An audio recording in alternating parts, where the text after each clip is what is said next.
3 years, COVID has made everything very difficult, very challenging for especially for private vocational training providers. At an operational levels.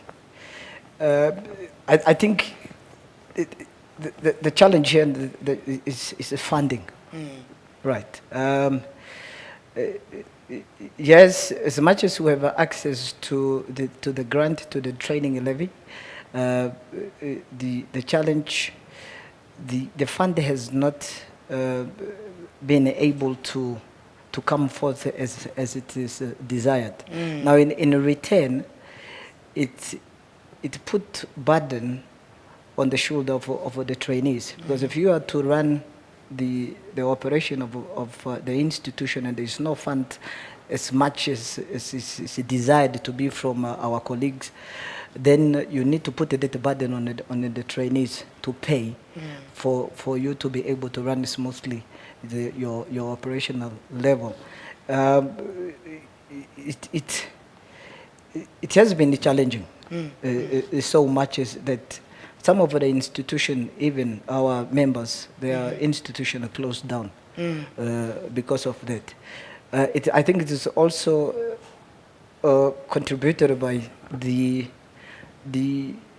training, the training levy payers have also reduced drastically, and perhaps this is also some of the reason why our colleagues at the NTECO do not obtain enough fund to spread all over to all the training providers. Yes, we do not expect the levy to come 100% to cover the 100% of the operational level or such, but I think it's because also the drastical change on the levy payers, and so it has put a burden to the institution and also to the trainees. Thank you. Understandably so. Honestly speaking, I think what we tend to forget is also, as a globe, we were having semi-recessions all over the place, and then we were impacted by the COVID pandemic, which evidently affected so many platforms and spheres of life, which created ripple effects into things like the education sector. Mr. Indongo, there was a time when VET programs were reported as being neglected or ignored. I think we'll use those words for now, for lack of better words, as desired fields of study. What is the current state of the vocational training and education in the country? And in your experience, have the tides changed, or is it still the case? In terms of where we're coming from and where we are going, I think we have observed quite a significant changes. In terms of, first of all, the image of TVET is changing. If you recall very well, 2 years ago we used to run a program called Live Your Passion on NBC, where we profile quite a number of successful TVET graduates who in that were able to give that positive image in terms of the thinking whether TVET should be secondary options as compared to the academics. With that, we have seen quite a lot of changes that came through. But first, before I go to the changes, I think it's very important that we recognize that the current government has really prioritized TVET. If you look at the NDP 5, which have ended, the Harambee Prosperity Plan 1 and 2, TVET is featured very prominently in there, as well as the National Human Resource Development Plan 2 that recently consultation ended, that it's centered around the human resource development, even within the TVET sectors. So one would really see that there is really that much effort that is being done to ensure that we put TVET at the forefront. Now, in terms of of where we are as we currently speak, sir, I think we are at the stage where we're becoming overwhelmed in terms of the number of applications that we are receiving at different training institutions. We are unable to cope. The training providers, they are unable to cope because more and more young people are looking for these opportunities to access TVET in the country. And of course the challenges that my brother have indicated, it's one of the many challenges that are facing the system. But I think the picture is changing in terms of where TVET was, where TVET is now, and where TVET is going to be in the next 10 years or so. Okay. So if I'm understanding you correctly, we made a lot of effort in changing the perception, if I can call it that. I'm lacking the right word here, but in creating a desire for TVET programs, a lot of effort went into that. But I think, if I'm understanding you correctly, we failed as a nation to address it from both sides, where you open up to create more platforms or opportunities for the intake of the interest that was to increase. So in your opinion, how could we then close that gap? I think there are two faults to that. That the effort is not just to avail opportunities for these young people to access TVET, but it is also, there is also a drive to bring in the industry to say, how do we align what is being trained in the training institution to what is needed out there in the market. Hence, the levy that my brother referred to is a golden opportunity for us, because it brings the industry to be in the mainstream of training, because in the past, industry were very fast to say, okay, you train, and then we look for these young people. But now as we speak, they are involved. They want to know what type of courses are being offered. They want to be involved in terms of provision of job attachment. They want to be involved in offering of apprenticeships, RPR, and so on. I think it goes without saying, these changes that we have effected in the last 5 years, probably its results and its end results will only be realized about 3 to 4 years down the line. But there's still quite a lot that needs to be done. Okay. Yes. It's promising. It is quite promising, and I think really, as you're saying, they're looking at the time frame that you're mentioning, where we were, where we are, and the interest that is growing. And also, it's good to know that the industry is now involved, and they're taking ownership, if I can call it that. They're taking part ownership in the whole program and the sector. Please be informed that you are very much welcome to partake in our session this afternoon. It is a topic, as I always say, these topics are national topics. They involve you and me. And if you have questions to the panelists, if you have comments that you want to add or air on, or if you are an expert and you know a little bit that you would want to share with us, you are welcome to do so. Please make sure that you can call us in. 061 is the area code. The number is 400-397. 400-397. That's the number in the studio. And you can also communicate with us through our social media platforms, where we are streaming live. On Facebook, we are at Ministry of Information and Communication Technology, Republic of Namibia. Ministry of Information and Communication Technology, Republic of Namibia. We are also present on YouTube. Our handle there is MICT Namibia. MICT Namibia. That is the different platforms that you can utilize to communicate with us. As we said, the topic is the accessibility and affordability of vocational training education in Namibia, and we've got two guests with us. We've got a representative from the NTA, that is Mr. Indongo, and he is the manager for research and planning, as well as the chairperson of key priority grant allocation committees at NTA. We also have Mr. Yaude Heita Kambuta, who is a vice chairperson for the Association of Private Vocational Training Institutions in Namibia.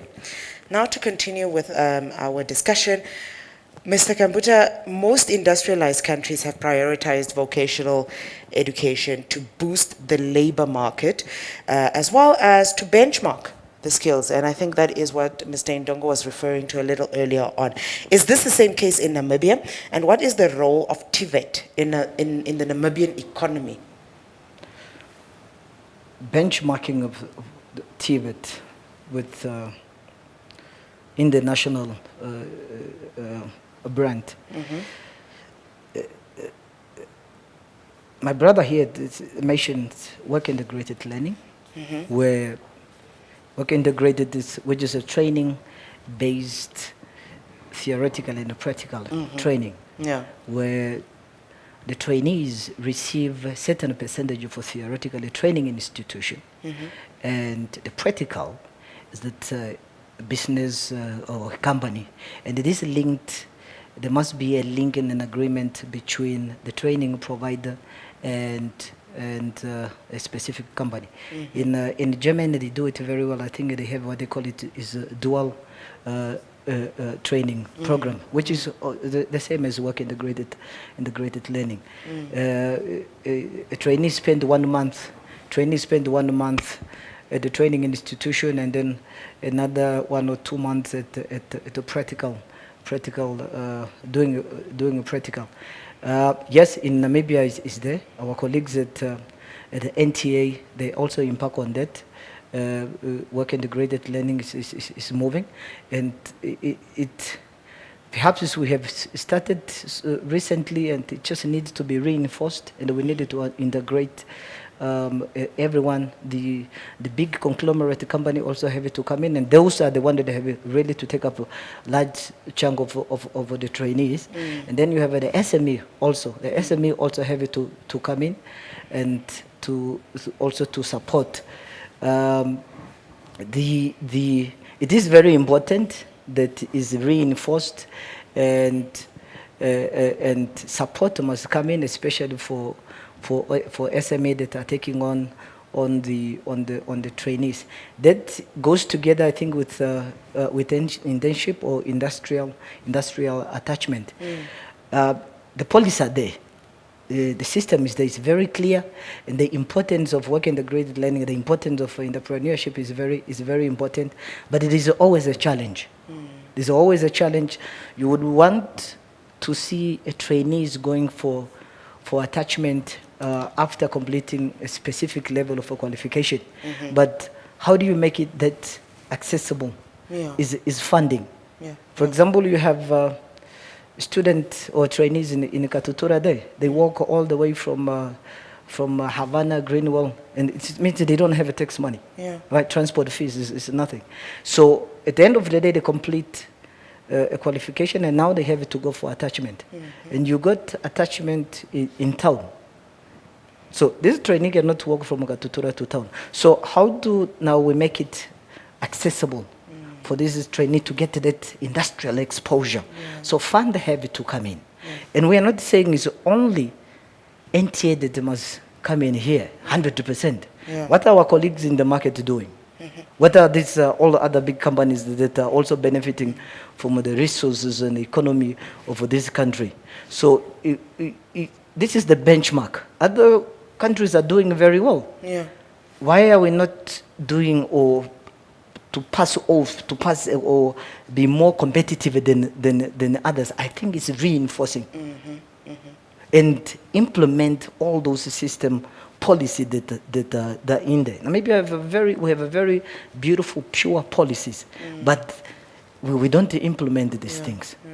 So then the Namibian youth will suffer. So we are benchmarking. The colleagues at the NTA, they're also benchmarking. But I think that they need also to be, we need to engage, stakeholders have to come in, and that is serious, not just being a rhetoric, but it must be very practical. Because we are talking about the TVET. The TVET is practical. So we can just talk, the policy is there, this and that, but can we implement it practically? Thank you so much. basically, it's we've got the skeleton. Yeah. We just need to really work hard to add the flesh to the skeleton. Yes. Because it's something that, the policies, as you're saying, Yeah. they were thought through. Yes. If we can put Yes. it that way. Yes. It's just that we are failing somehow, or we are slow Yeah. in In the implementing it. implementation, the Yes. monitoring, the Yes, reporting. evaluation and all that. Yes. Yes, it's very So that's the important. flesh that I'm referring This is to. very putting it to important. this It's bowl. very important that we do that. Our colleagues in South Africa, in Botswana, in Zimbabwe, they are doing it very well. But now I think the industry perhaps are saying, we are paying the levy. So now what do you want us now again to come in? It cannot be a fundamental good questions. Yeah. But we are also saying, but other countries, yes, they are also paying trailing levy, but they're still coming in to take up this, because the youth are a lot. Yeah, And yeah. this is where you're going to get your employees. Right. Thank you so much. Yeah. Mr. Indongo, skills mismatch. This remains one of the big challenges amongst graduates, and therefore aligning skills development to the labor market is quite essential. And I think this is coming out on the statements that the two of you are making. Now, how is the NTA addressing the issue of skills mismatch with the TVET system in Namibia? Thank you. Previously, I indicated that through that VAT levy initiative that we have going on at NTA, we were able to bring the industry closer to the system. And of course, one of the initiatives that we have taken through our board is that there is a structure that has been established called the Industry Skills Committee. Now, the Industry Skills Committee, these are the industry people that sits at NTA occasionally and advise NTA in terms of what are the gaps that exist in the labor market. Now, the Industry Skills Committee is fairly a new concept in the world. I think in Africa we are the third, if we are not the fourth, in terms of implementing such an initiative. In other countries, it's called the Skills Councils. In South Africa, they are referred to as the SITAs. For instance. Now, the Industry Skills Committee, they really take charge in terms of what should happen within the training sphere. So they determine what would be their priority in terms of the training and in terms of the quality, in terms of the numbers that we should be pushing out from those training institutions.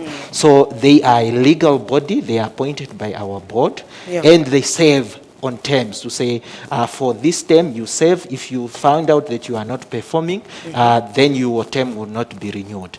So as an NTA, we have this body in place, but then we went ahead and developed what we call the skills development plan. Now, the skills development plan are aligned to the National Human Resource Development Plan, just to ensure that we are aligned, but also we take care of what is being as priority for the government. Because government itself has also its own priority through the National Development Plans. So these plans are aligned, but also addressing the needs of the industry. At the same time, they are addressing the needs of the government. Now, what is happening is that when we started with this concept about 10 years ago, we realized that on the National Qualification Framework, many of these occupations, we did not have qualification on the framework that are responding to these occupations. So we started off with a process of developing qualifications. Right now, as we are speaking, there are about 100 occupations that are on the framework as we speak, but it does not necessarily mean that when a qualification is on the framework, it's being trained on. So it's now a matter of making sure that training providers, they are aligning themselves to actually respond to this, because these are priorities of the industry. Yeah. And then training providers need to readjust their training model in order to respond to these particular needs. Yeah. In that itself, it's not an easy process, because one needs to change then your model of training. One needs equipment, one needs trainers who are trained, one needs workshops that would respond to that. Like an overhaul. Yes, one thing that I wanted to bring up when my brother was answering is that what we are trying to pursue as a national training model, there is a model called the competency-based training model. The competency-based training model, it's one of the best model that sort of being called one of the best model that is being implemented worldwide. It's in Germany, it's in South Africa, it's in Zim, and it's really put an emphasis on competency. Yeah. Like these young people need to be competency before they can be declared that they They're have passed certified, yeah. and ready for the market. Now that system in itself, number one, it's very, very expensive, because you need to do a lot of assessment. You need to put in a lot of input to make sure that these young person do understand. Hence, we are putting to say, let's make sure the training happen as well as in the employer side, yeah. because there it's a real world of work and less of practicals in the training institution where my brother is coming from. Okay. Yes, Mr. Yode. If I can just come in also to add to my colleague from NTA, in terms of a skills industrial committee, which is appointed by his institution. I'm glad that they have mentioned this industrial skills committee. The industrial skills committee works, or their job is derived from what the market dictates. Okay. Right. For example, we have a situation where in hospitality and the tourism, where there was a demand for basic plumbing. A plumber who can work at the lodges in the bush and all that. Yeah. And so there is no such a qualification. So now I would like to state that now these colleagues of industrial committee, once the market dictates to you that we would like to have such qualification, then as far as the curriculum development is concerned, you then have to, I would wish them to consult, just to make it clear that now there is association for training, private vocational training provider in Namibia. I would kindly like to request that they do consultation with us in terms of how, if they are to come up with this demand, how is this going to be delivered, or how to get view from the training institution. And let us, they must get the association on board. Yeah. Right, because at the end of the day, is the members with the training providers that are going to deliver. They are going to take the custodian of this qualification. They are the one going to deliver. Right. Then just to highlight on the skill development plan, we also would like our colleagues at the NTA. Also, I know our association is newly birthed.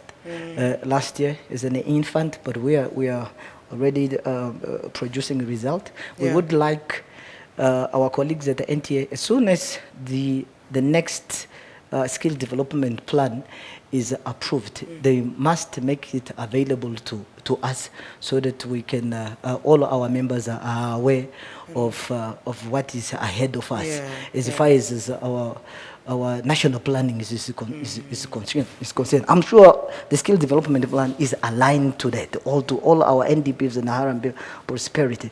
So just for clarification, and also when they are coming up with this skill development plan, they must also consult us, because at the end of the day, it's us that are going to deliver to the youth. And I think it also becomes that assisting arm in pushing this particular plan and making sure that it sees, successes. Yes. It's a collective effort with many people that can be involved at the table to try and ensure that it's successful for the greater good. And the greater good is always our youth and the creation of employment, and indirectly also trying to tackle that challenge in particular.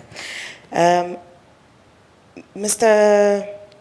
Kambuta, statistics show that there has been a significant increase in the prices of various TVET institutions around the country. What could this increment be attributed to? Would we say it's solemnly attributed to COVID, or are there other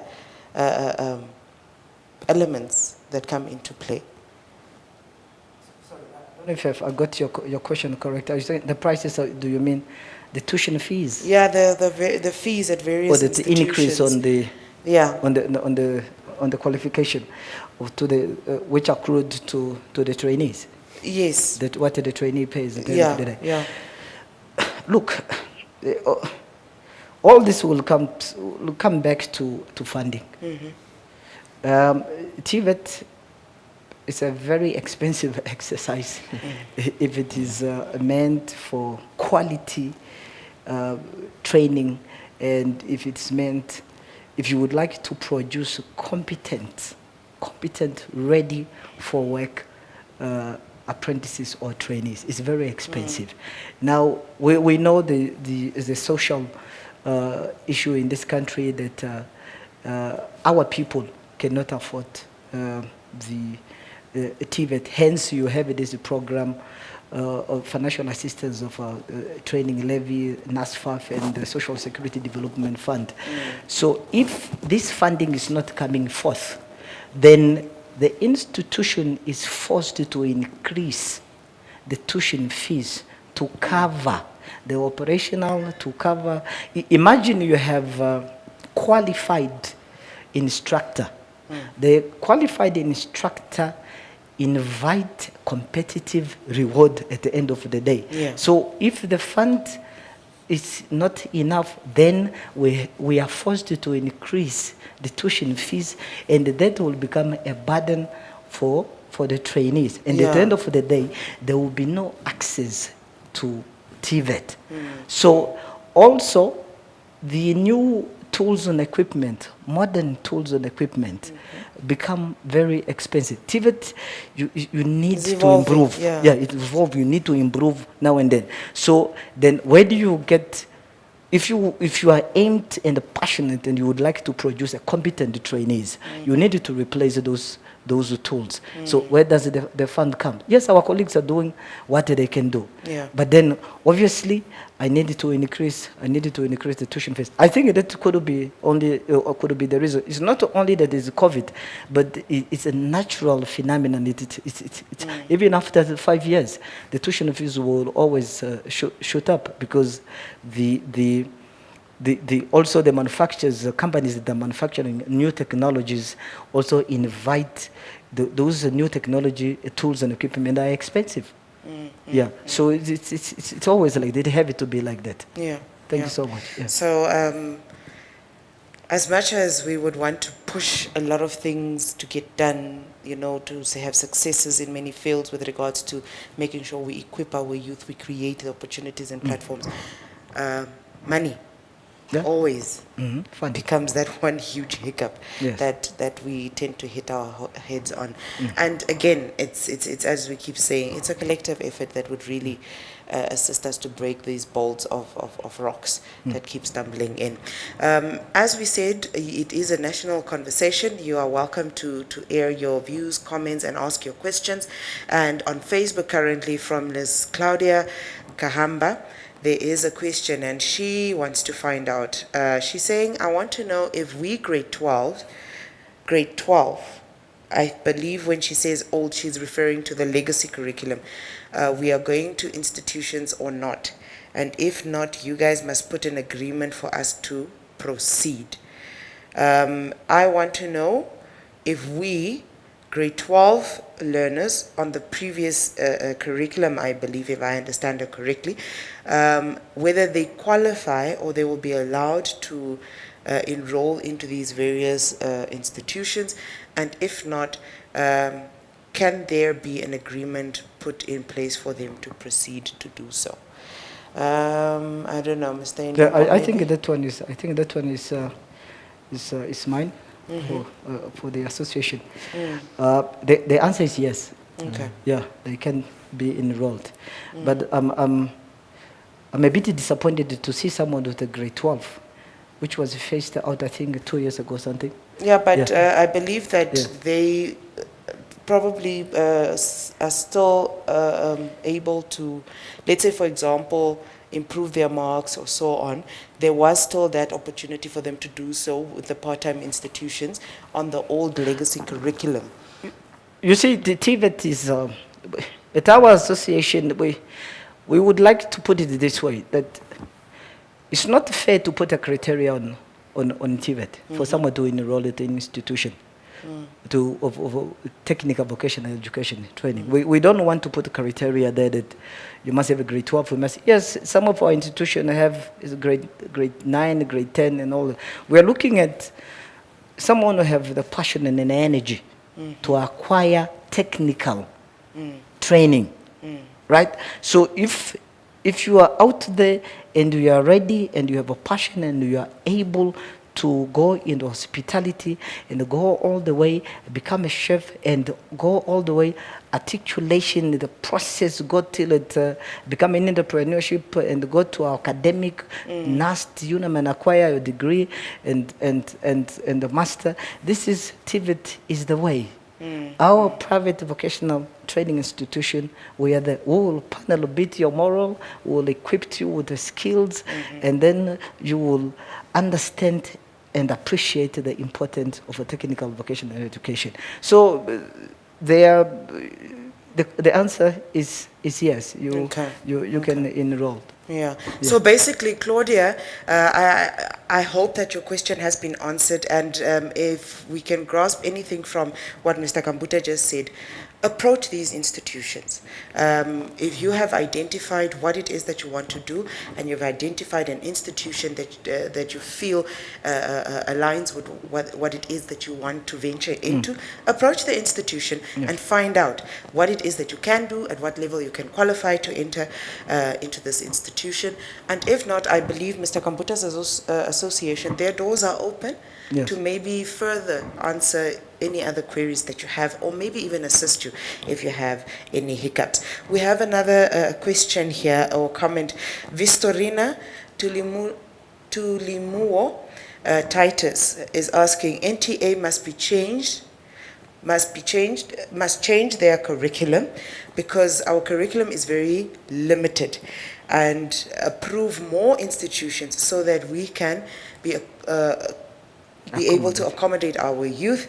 NTA must implement the part-time classes. Vistorina is basically looking at some of the hiccups that they have been seeing or feeling or finding within the curriculum that is currently offered by NTA, and she's requesting the change of this curriculum as in its current state, it's quite limited, and hopefully with that change, it would allow for the accommodation of youth, and she's also requesting for the implementation of part-time classes.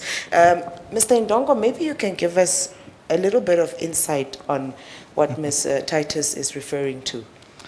Thank you, moderator. I think first of all, I just want to make it clear to say, and I hope the youth out there really understand the difference, that NTA is a regulator and a funder. NTA is not a training institution. However, it is very important to know that the national curriculums that are there on NQF, they are owned by NTA. Now, in terms of the limitations, Mr. Kambuta, as he is here, his institution is training on a curriculum that is owned by NTA. But we do not limit what Mr. Kambuta and the rest of the training institution in the country can offer. In terms of the curriculum, when a qualification is registered on the framework, it runs for 5 years, then after 3 years, the process of the reviewing of the curriculum begins. Now, as we currently speaking about those 100 qualifications that are said, I refer to on the framework, about half of them are going through the review process. Now, the review process, really, it's a very lengthy process, because it requires us going through the whole country to do national consultations, because this is as per the requirement of the NQA. Now, I do agree, of course, some of the curriculum curriculums are outdated. But I think training institutions themselves, they can also take an initiative that they should not just be limited to what is appearing in the curriculums. We have the fourth AR, for instance. So how do you make sure that you induce for instance, the softer skills, the employability skills, for instance, because we have realized that most of our graduates, they partly lack what we called the 21st century skills. Yes. Now, these are your IT skills, these are your communication skills, the skills that will just make that young people more employable. So I think for the young person that is out there, I think it's very important that they approach this training institution that exists within their region. As we currently speaking, there are 98 training providers that are providing TVET throughout the country. So they are spread all over there in the regions. And mind you, it's public ones. There are few. So these private ones, we are putting more emphasis, and that's why we recognize them, and we really want to work with them, because we know that government alone will not be able to do this TVET alone. Mr. Yode, before you come in there, we have a caller on the line, Ashika from Windhoek. Good afternoon and welcome to our show this afternoon. Yes, ma'am, how are you? We are well. I hope you are well too. Yeah, well, I just want to find out from Mr. Ndongo and Mr. Kambuta. I'm happy that NAS is offering this TVET, like the TVET trainer. My question is, do UNAM also offer the same course, or only NAS? Okay. And why I'm asking this is because Minister of Education, they require us that we must go and study with UNAM for them to recruit us as qualified teachers. Okay. While we study already at NAS, so now they want us to go to UNAM. UNAM offers TVET. Okay. Okay, we'll pose that question. Thank you very much for that contribution to our show. I don't know now who can. I can take that. The straight question is no. But I would want to shed some light in terms of the trainers program with NAST. It's really the baby of the Ministry of Higher Education, and where one of the challenges that is facing the TVET system is that we don't have enough qualified trainers in the country. And our minister, Dr. Kanji Murangi, made it very clear to say, how do we ensure that these young people are trained if we don't have qualified trainers in the country? They then made a call to say, let us engage NAST. As we currently speaking, through the VET levy that we are collecting, we are supporting that program with NAST. That is training the instructors that are then going to be training of trainers. I think I remember I read on that at some point. Mr. Yode, you would like to add on the previous and the current? Thank you so much. Yes, just to add to the previous. I think on Vistorina's on the Facebook, where I think she talked about the change in the curriculum, that curriculum is need. I think it is to encourage her and also other concerned sisters and brothers that are out there. I think it's very important that you characterize clearly which program do you think it needs to be looked to be reshaped, or is it at a private institution or at a public institution? If you are at a private institution, you can write a recommendation, you can write a letter to the head of a training there, and then we'll take it up. And remember, as the colleague from NTA says, most of the qualifications that are offered at the private vocational training institution, these are national qualifications under the mandate of NTA. So if you indicate or you write it to us, and then we channel this to the office of Mr. Ndongo. It's so that when they do the revision after 3 years, we consider this. Some of these, Yes. So, but I think for private program also, you talk to the institution, state clearly which qualification do you think it's outdated and it need to be renewed. The caller on the next, just to also to add to the previous caller, that we are talking about the articulation from vocational training progressing to the academic. Uh, Vocational education at the moment, we offer till, I think it's till at the level 4. Then from there, you can then proceed. For example, it's NAST hospitality and tourism. Right? If you have a level 5 in hospitality and tourism, being commercial cookery, food and bev, and all that, you can proceed to NAST hospitality and tourism, but there are requirements. You are required perhaps to have industrial attachment of a certain stipulated period, and then from there you enter there, you go through some assessment and to see if you are able to progress to that. So this is what I think NTA and together with the qualification are talking about. Yeah. It's like a bridging course from level 4, and then you continue to the institution that they have those qualifications. Yes, they are on TVET. Yeah. Well, you have our colleagues, some of our members, they offer plumbing, mechatronics. It's offered at our institution of academic, but at the high level. Okay. So you can proceed. Yeah. Yes. Thank you. I hope we were able to assist you, Nashiku, with that particular query that you had. But then also remember, if it's not clearly articulated for you here, you can always approach the various institutions that are represented here today, or those that you are being asked or told to go to, so that you can get more detail on this particular issue that you're questioning. We have another comment here, and it's coming from Tati Ashifase. Ashifase, pardon me if I'm mispronouncing your name. The process of being assessor and moderator is worrisome.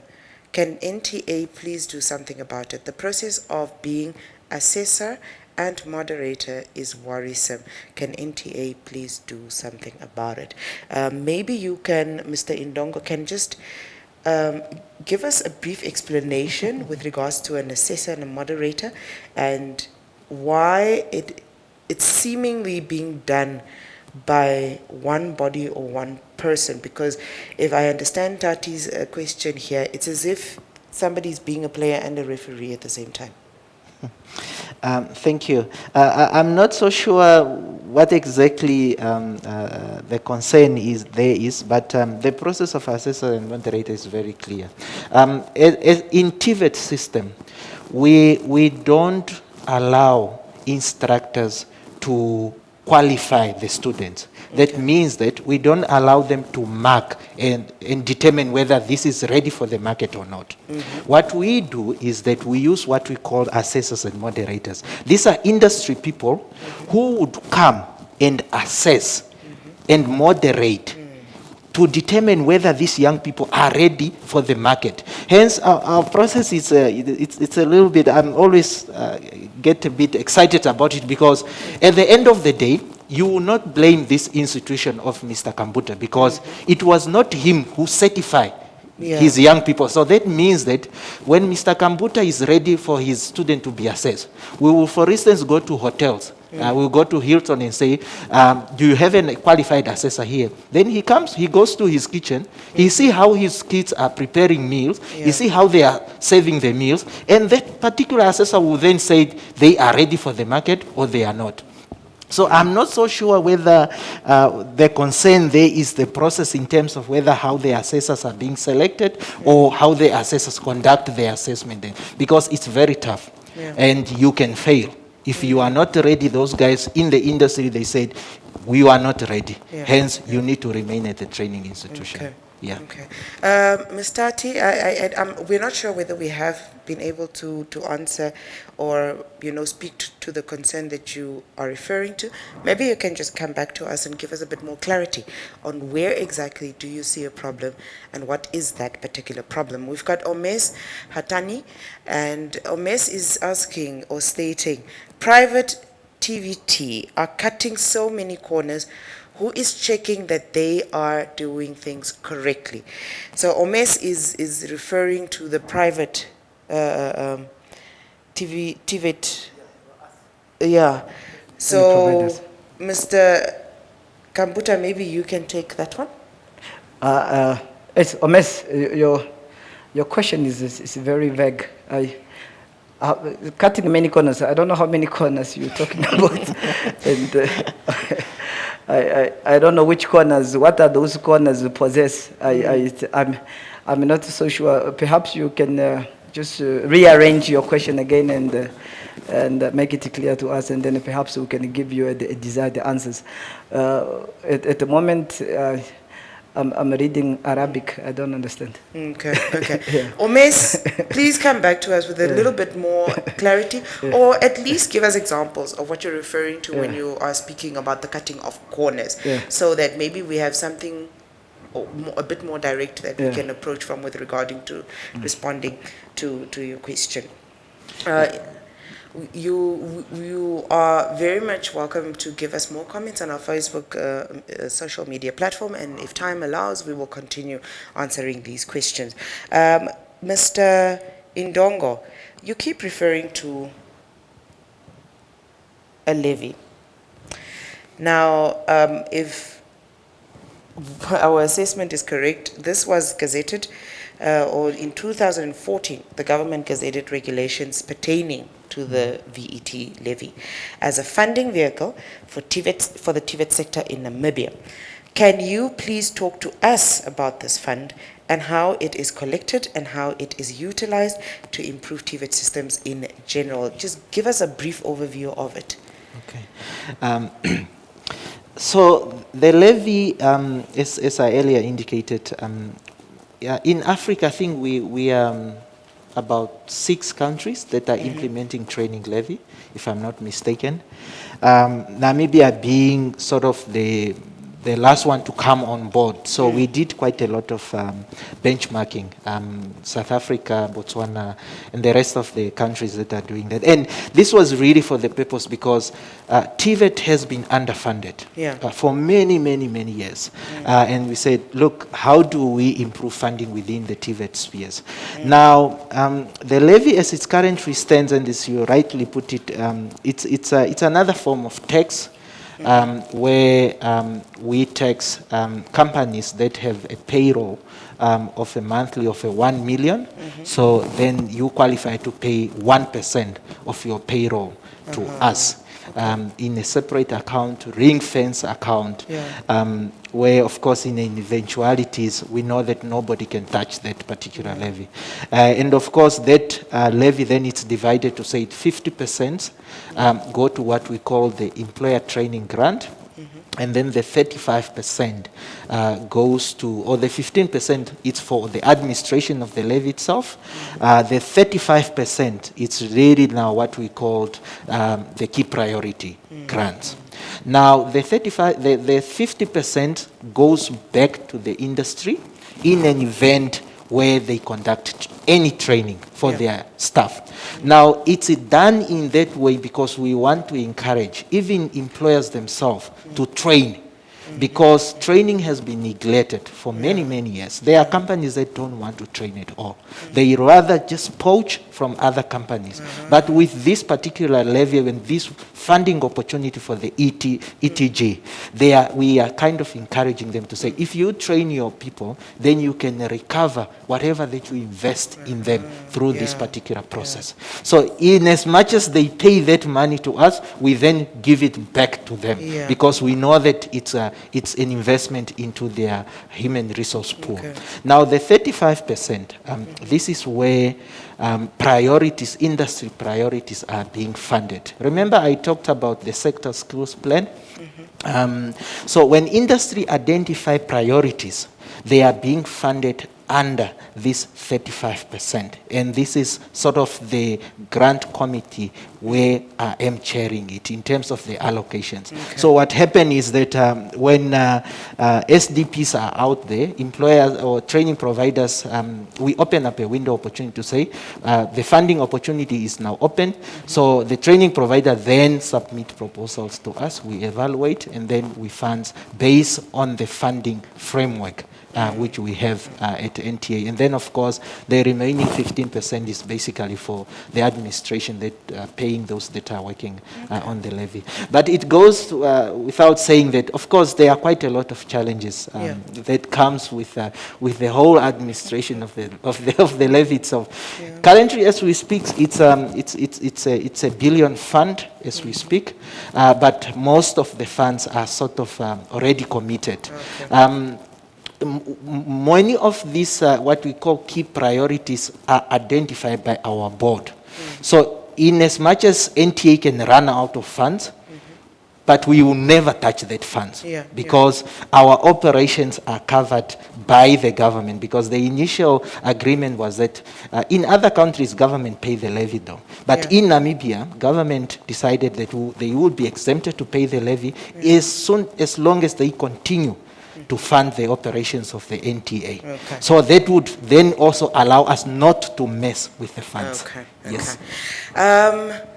There you have it. You have heard about the different possibilities in which you can actually enroll yourself or embed yourself into this whole TVET program that is really being robustly being rolled out, being advocated for, and really it, in accordance to what the two panelists had to say, the interest has grown. And I believe that the perception that was there back in the days that this is if we can call it that, a low standard direction of education, or it is for the less intelligent individuals in the community, this is not the case. There's a lot that TVET graduates actually do. They have a great significance within any economy in any country. They are being rolled out like crazy because the globe has realized that there is a need to create a balance between the academics and the TVET programs. With that said, if you have any other questions, please do approach these particular institutions that we have called up. Do not be shy to do so. Just make sure that you get all the necessary information for you to make an informed decision. With that, we would like to thank our panelists for being part of our show this afternoon, and we would like to wrap up and say, please take care of yourself. COVID is still amongst us.